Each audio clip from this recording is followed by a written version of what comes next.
only thing I'm confused by is why Medusa is being eaten by the snake. Maybe she's coming out of the snake?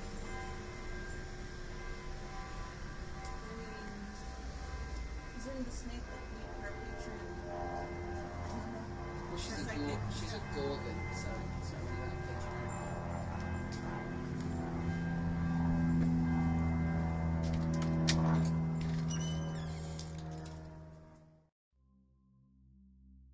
For as long as I can remember, metaphysical shops have been my sanctuary.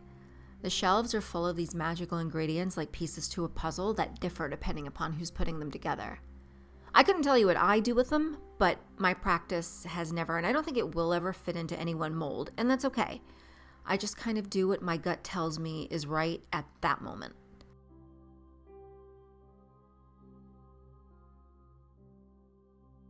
I love that the same things can mean something so different to different people, yet we still have that common thread.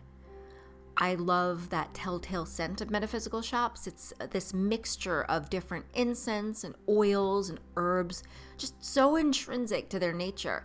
You could walk me in there blindfolded and I'd know where I was.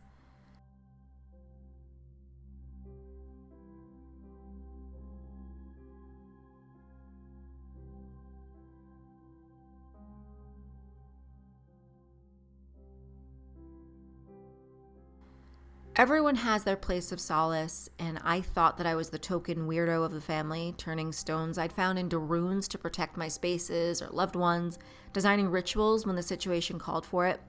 I sleep with a crystal down my top just to see where it ends up in the morning. You know, life's little surprises. Turns out, my family has a history in spirituality and practice after all.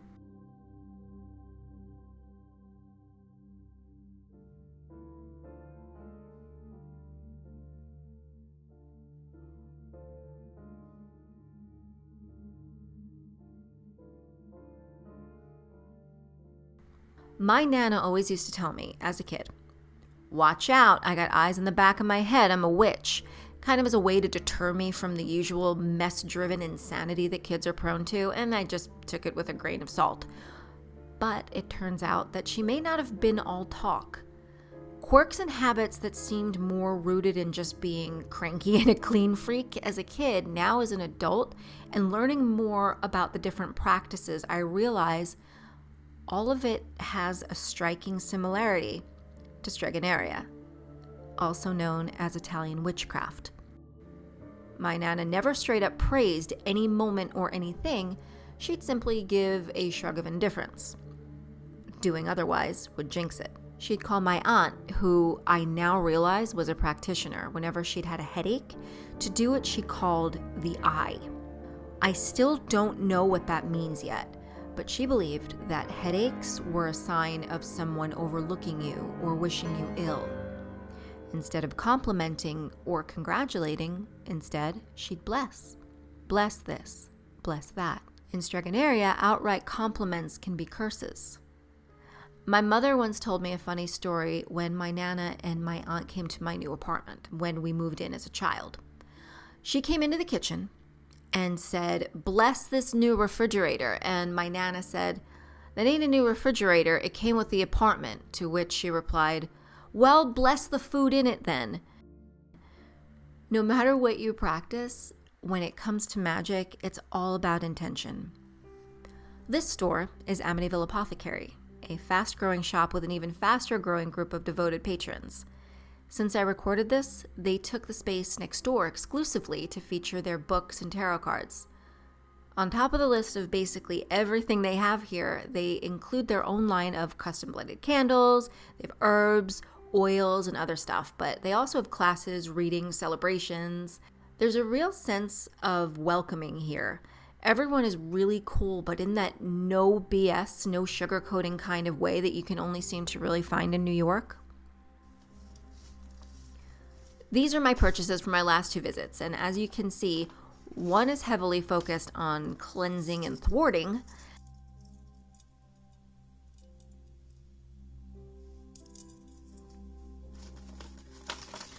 The evil eye at the forefront, Florida water.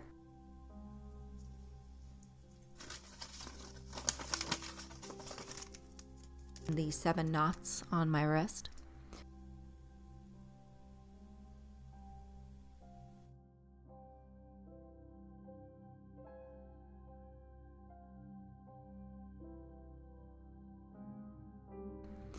The second is taking a more deeper look, enlightening.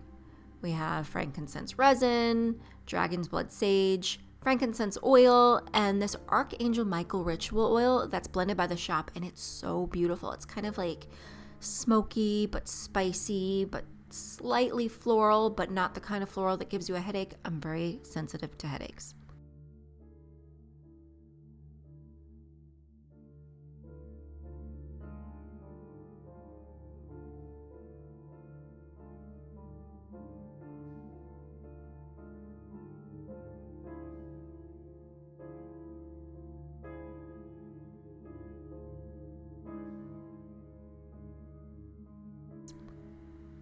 Fading quartz always reminds me that we have the power to mend ourselves.